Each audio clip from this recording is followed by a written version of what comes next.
What's the best way to reach out to an angel investor, and what should you put in that crucial first message? I've asked a few angels, what's the best way to get their attention? My name is Heine Zachariasen. I'm the founder of Vivino. The world's most downloaded wine app. Vivino changed the billion-dollar wine industry. Now I help other builders change the world. I will call things as I see them, no filter. This is Raw Startup. I've spoken to angels that get 10, in some cases up to 20 messages a day. You know, messages from hopeful founders that want them to invest in their startup. In that case, it can be really difficult to get their attention. So it becomes very important to use the right channel and put the right message together.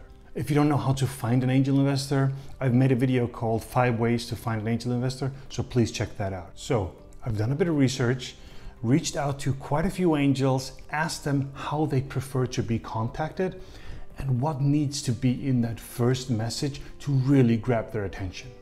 Today I will show you the result of that research, show you how you should contact them and what you need to put in that message.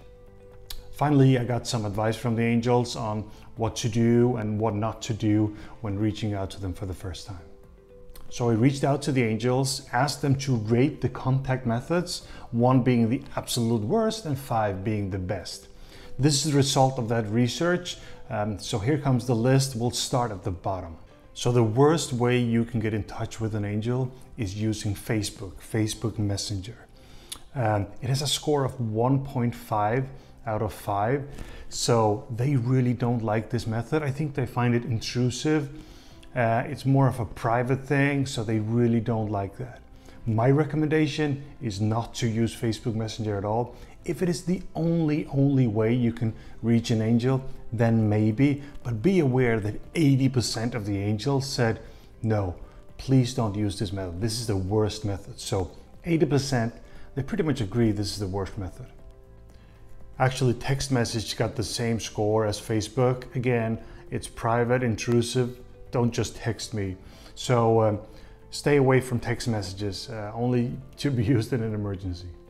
With a score of 1.9 is the phone call. Phone calls probably were the method a few years ago, but things have changed. People don't do unannounced calls anymore. It's seen as a little bit intrusive, so be very aware with the cold phone call. I don't think it's gonna work like it did 10 years ago. Number 4 is LinkedIn. It's got a score of 2.3. So it's a pretty bad score. They don't like it. And none of the investors gave it a 4 or a 5. So use it in emergencies only. If there's this is the only way forward, but they clearly don't like it too much. In the 3rd position, we have email. And most angels think email is okay. But just be aware that 20% gave it a score of 1. So some of them won't like it, but most of them are okay with it. So my recommendation is, you know, if you have an email address, it's okay to use. Now things are getting interesting. Number 2 is bump into. So you can put yourself in a position where you bump into these angels. It could be at a conference or something like that.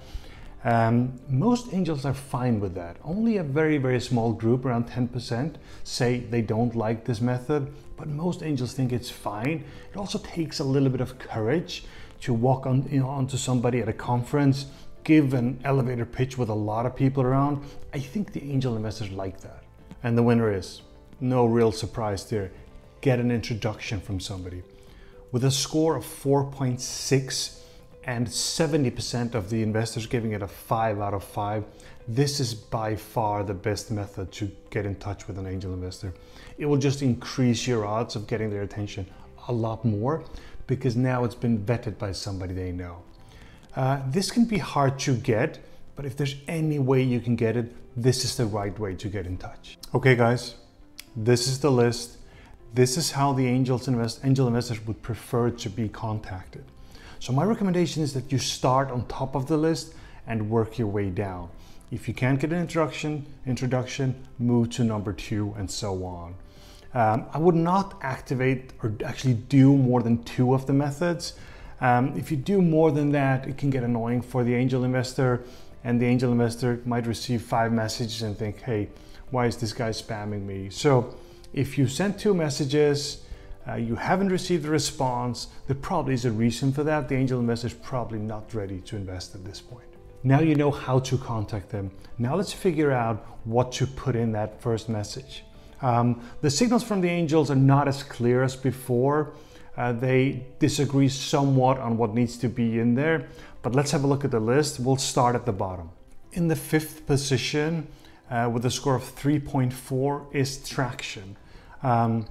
This doesn't mean that traction isn't important. Actual traction later on becomes one of the most important things. But this is very, very early stage investing, so usually there isn't a lot of traction. So traction becomes less important at this stage. In the 4th position with a score of 3.4 is the market. The market is something that needs to be, it's like a check in the box that needs to be good. You need to know the market and understand it. But the fact that it's a big market is not really an attention grabber. There are plenty of amazing markets out there, big markets, but breaking into them and getting a piece of them is a very different story. And that's what it's about at this point. Number 3 is the idea.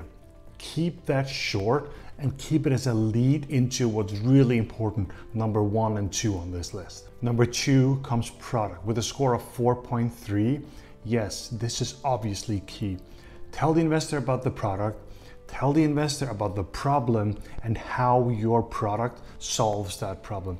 Be short and precise. In a close first position is the team. Tell the angel why your team is the best team to solve this problem, why they're uniquely positioned to build the best possible product.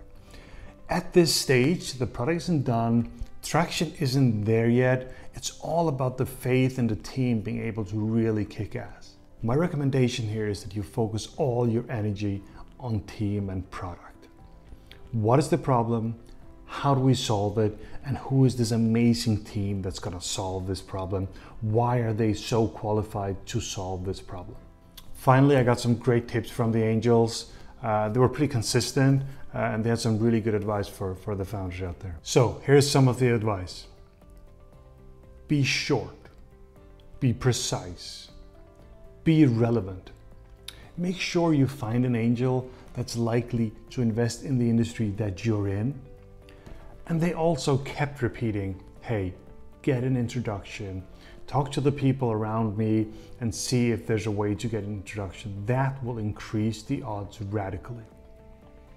Another advice was just general networking. If you're in a specific industry, just talk to people, learn to know people, not specifically with the goal of getting somebody to invest, but if you know people in the industry, it just helps you in the long term and that will get you an introduction down the line. That's it for this episode of Raw Startup. Thank you very much for watching. Please like and subscribe to get all the amazing videos in the future.